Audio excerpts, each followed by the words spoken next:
Wolfie here again. It's my trip home for the day, and I've got another topic to rant about. Plus, I'm bored. My boredom is your gain.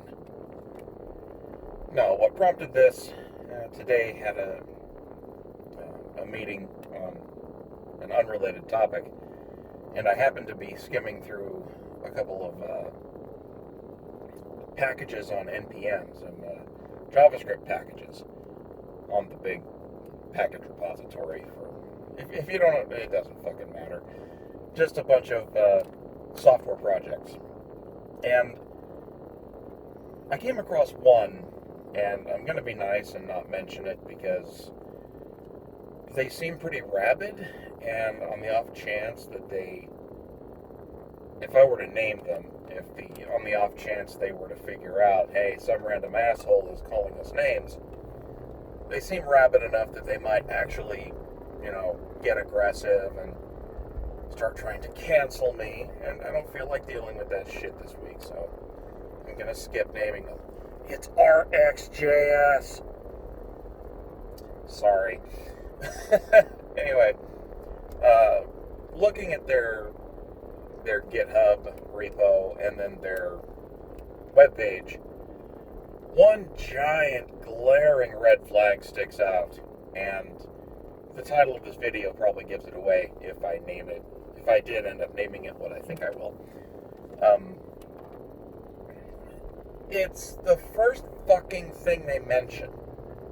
Apart from a very brief description of what their project is, the very next thing on their website, it's in big, bold letters. Please pay attention to our code of conduct. And in the README on GitHub for their project, there's, again, a brief blurb and then table of contents. Very first fucking thing, code of conduct.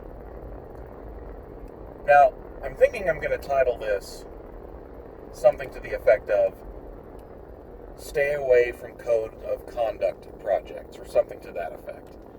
And that is my attitude. Whenever I see some project, or really project is the right word, anytime I see a software project where they actually went to the trouble of adopting a code of conduct, stay the hell away from it. If you have to use it for something, go ahead, but be very cautious, because you're dealing with a project that has either voluntarily or under political pressure adopted a set of guidelines that are mysteriously very forceful. Not so much guidelines as strict edicts that must be obeyed. I'll get to why. But you're dealing with a project that has just adopted some insanely stupid rules and made itself vulnerable to all kinds of social justice nonsense and the whims, and made itself subject to the whims of the whiniest people that you'll ever see trying to get involved in software development. Also, it's a project that has admitted, by adopting a code of conduct, that they don't care so much about whether you're good at anything or actually making meaningful contributions to a project. They care about hurt feelings. And not yours. You can go fuck yourself.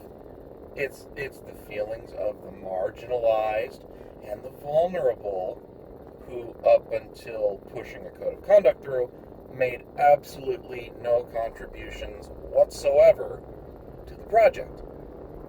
See, people who have meaningful contributions to make, they're too busy doing shit to waste time trying to legislate how a given project handles hurt feelings. And that's all a code of conduct really comes down to. And I'm going to use a word that's really going to offend some people, and I really don't give a shit. It's always trannies, every fucking time. Just without exception, I have yet to see a single project adopt a code of conduct without being either a tranny being in charge or a tranny coming along and finding the project and pressuring the project's owners and managers to adopt it. And it's always under the same guise. It's about inclusiveness and non-discrimination. We want to make sure that everyone gets fair representation and that nobody feels like they can't contribute because they're unwelcome or whatever. You'll notice it's never actually in response to any actual incident that's taken place in the project.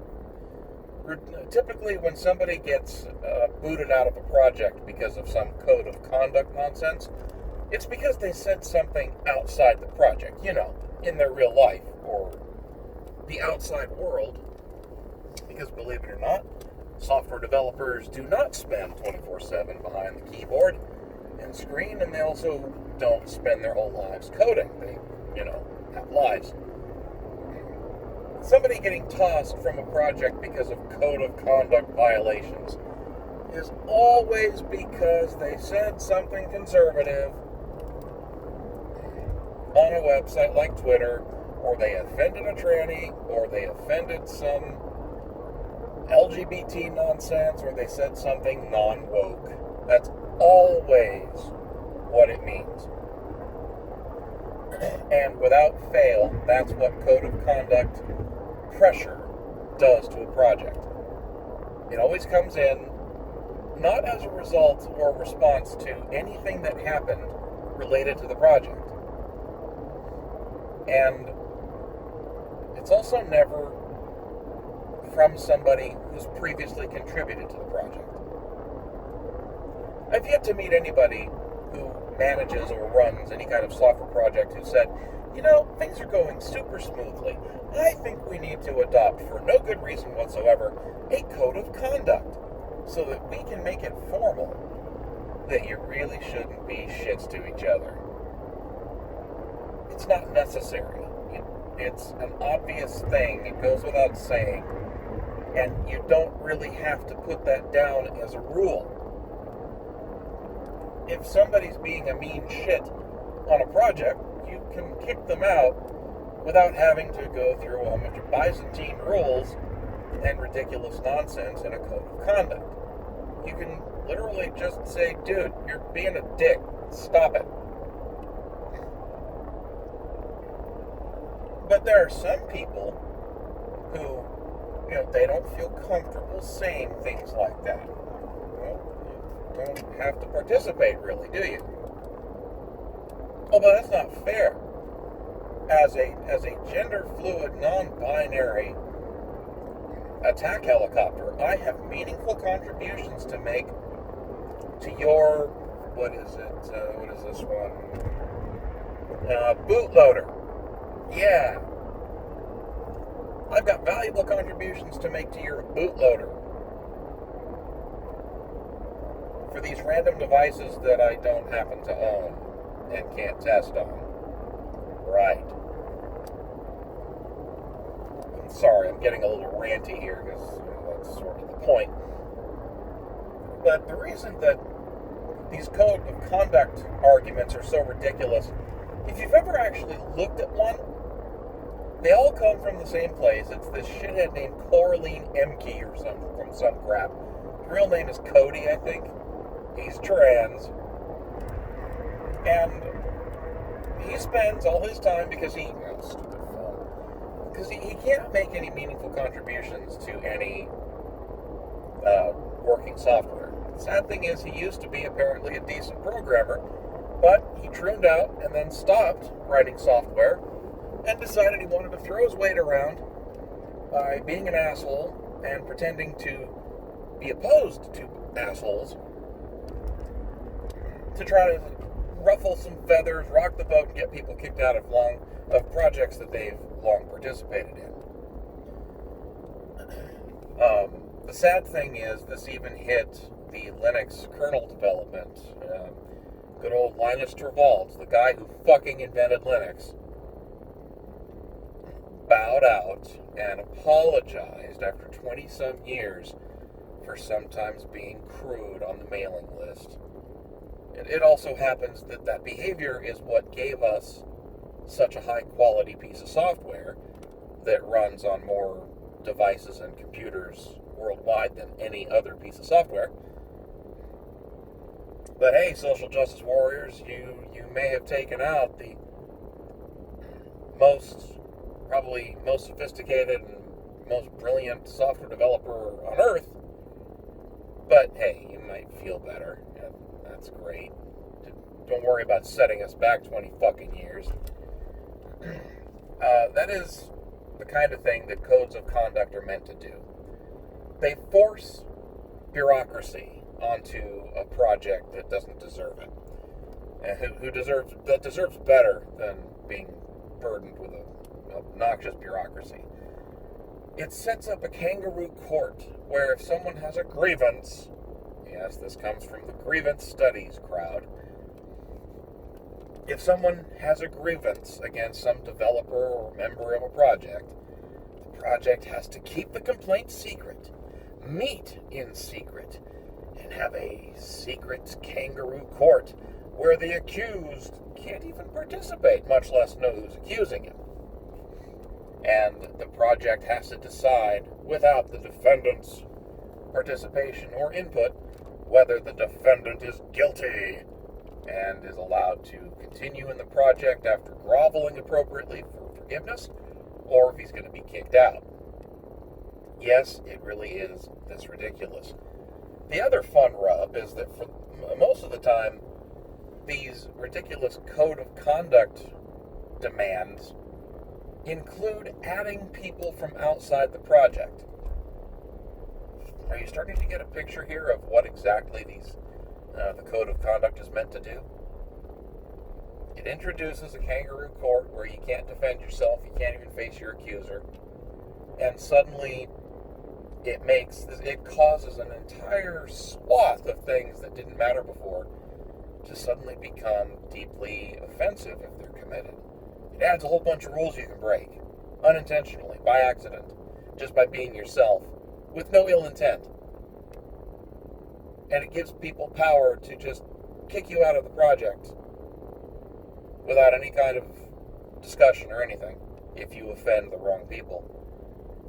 And it also forces uninvolved third parties who now are involved to be judge, jury, and executioner. If you haven't put two and two together, a code of conduct, the code of conduct rather, as written by Coraline Emke, is explicitly designed to take control of projects away from the people who started them and who currently maintain them, and inject instead people who are sympathetic to social justice causes. Really, this is an open, stated goal by this idiot who produced it and by the people that he has convinced to support it. And when you see a software project like RxJS, it looks useful. It looks like a useful project. But when the first thing you see is, look at us, we adopted a code of conduct, look at us, we're woke. Run. Scream and run. You don't want to get involved in that shit. Even if you find the library useful, okay, go use it, that's fine, but don't participate. God help you if you piss off the wrong person, you could find yourself canceled. And, your contributions could get rejected, not because they have no merit, but because, you voted for Trump. We can't have any Nazis on our software project. It's offensive to the Antifa in the crowd. So some danger hare who hasn't contributed anything to a project like RxJS gets more attention and has more influence on such a project than you would if you've ever offended a tranny. And remember, past transgressions count. It doesn't have to be something you currently did. while you worked on a project, you could have offended somebody 10 years ago, or something you said 10 years ago could be dug up to be used against you now, and that's plenty to get you kicked out. So anytime you see a project that's adopted this nonsense, stay the hell away from it. Because it's just not worth the pain and suffering. You're dealing with lunatics. And the common retort that I'll hear, or that whenever you try to oppose a code of conduct adoption, the same attack always comes out. What are you, a bigot? No, I just have common sense and I don't want to deal with insane people. The other retort, you'll also see this come up when people complain about banning and censorship in multiplayer video games. Why don't you just try being a decent human? There's a number of answers to that question. The most reasonable is you don't get to define what a decent human being is. Now, the realistic answer, anybody who makes that argument, why can't you just be a decent human being? That person is a punk-ass bitch. A whiny little bitch. A complete and total pussy. Because a person who complains like that, who reasons that anytime they take offense at something, it's because the person who offended them is not a decent human or a decent person. That's weakness. There are plenty of decent people out there who have a limit on how much bullshit they'll tolerate, and when that limit is reached, they push back. And the kind of people who demand censorship in video games and banning off of public platforms and multiplayer games, and who try to enforce and inject these stupid codes of conduct into places where they don't belong, they are the worst possible judges of character. People like this get offended by everything. And they're not ashamed to admit it. They're proud of it. And they want to be in control. They simply want to be in charge. And so when they cry, well, why don't you just try being a decent human being? It means they don't have an argument. They have an idea of what decent means. And really all it is automatically agrees with me in all things and bows to me whenever I get offended and begs me for forgiveness. That kind of person is a waste of time and a waste of skin. Uh-oh. There goes a flat tire. But, yeah, at any rate, the best way to respond when that kind of argument comes up is to just laugh. Or say something like, fuck off, or shut up. If you're personally offended by that, you can answer, I am a decent human being. Try not being a pussy. That always offends them. You can always tell the offended pussies by how they react to being called a pussy. I love saying that word. Pussy, pussy, pussy. Where was I? But yeah. It's just such a ridiculous cry and a display of incredible weakness. You're so brittle that you can't stand to see somebody work on software you're interested in because that person voted for the wrong person or wrong candidate, or they're pro-life, or they just think Hillary Clinton wasn't the best candidate for president back in 2016. Yes, that is actually a reason I've seen somebody kicked off a software project that had nothing to do with the software project itself, and the person who was offended and complained had also never contributed to the project. They just showed up and started bitching. You've got a Nazi on your team. And that was it. So, do what you can to resist code of conduct nonsense. If you ever see it in a project you're thinking about contributing to, don't bother. just keep your fixes to yourself, or maybe publish, make a fork of it and publish it yourself. And say, yeah, I'm not going to bother with a pull request. These people are nuts. So here's my fork of it. They can use my fixes if they want. Otherwise, I'm not getting involved. And here's why. And be sure to tell people why. The only way this crap can be stopped is by pushing back against it very publicly, very vocally, and very firmly. These people only learn when you tell them no and make it stick. They love to say that freedom of speech does not mean freedom from consequences. Okay, no problem. We can do that. You want to speak up, use your free speech to bitch about people having different opinions from you? No problem. One of the consequences of doing that, we're going to point and laugh and tell you to go fuck yourself when you start demanding changes. How's that for consequences? Anyway, that's it for me for the night. I'm almost home. I'm tired. And I have more work to do, which bums me out, but whatever.